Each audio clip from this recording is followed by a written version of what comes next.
I'm Hillary Clinton, and I approve this message. I've been around long enough. My husband did not wrap up the nomination in 1992 until he won the California primary somewhere in the middle of June, right?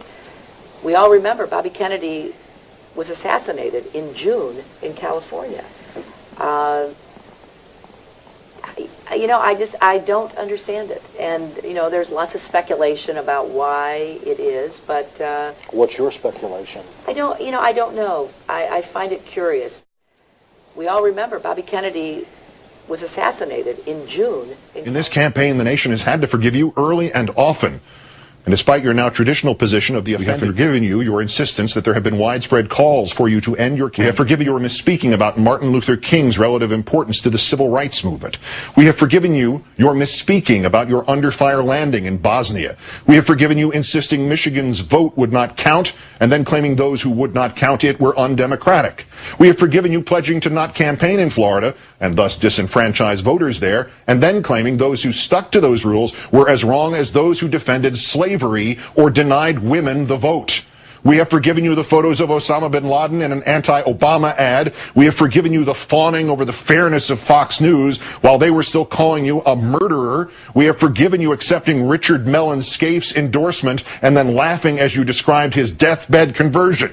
We have forgiven you the quoting the editorial or the electoral predictions of boss Karl Rove. We have forgiven you the 3 a.m. phone call commercial. We have forgiven you President Clinton's disparaging comparison of the Obama candidacy to Jesse Jackson. We have forgiven you the dozen changing metrics and the endless self-contradictions of your insistence that your nomination is mathematically probable rather than a statistical impossibility. We have forgiven you your declaration that some primary states count and some really don't. We have forgiven you exploiting Jeremiah Wright in front of the editorial board of the lunatic fringe Pittsburgh Tribune Review. We have forgiven you exploiting William Ayers in front of the debate on ABC. We have forgiven you for your boasting of your support among working, hardworking Americans, white Americans. We have even forgiven you repeatedly praising Senator McCain at Obama's expense and at your own expense and at the Democratic ticket's expense. We cannot forgive you this.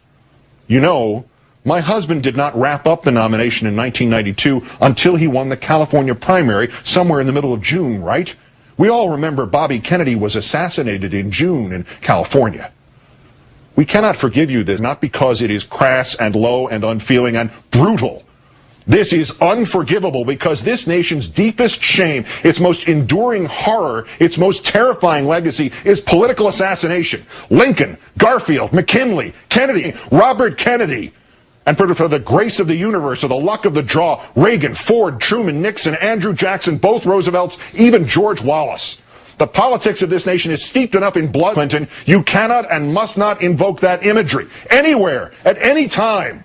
And to not appreciate immediately, to still not appreciate tonight just what you have done today is to reveal an incomprehension about the America you seek to lead.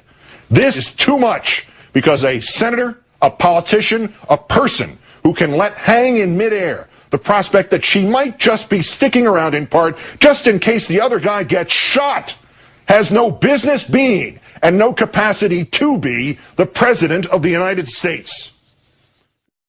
What difference at this point does it make? I'm Hillary Clinton, and I approve this message.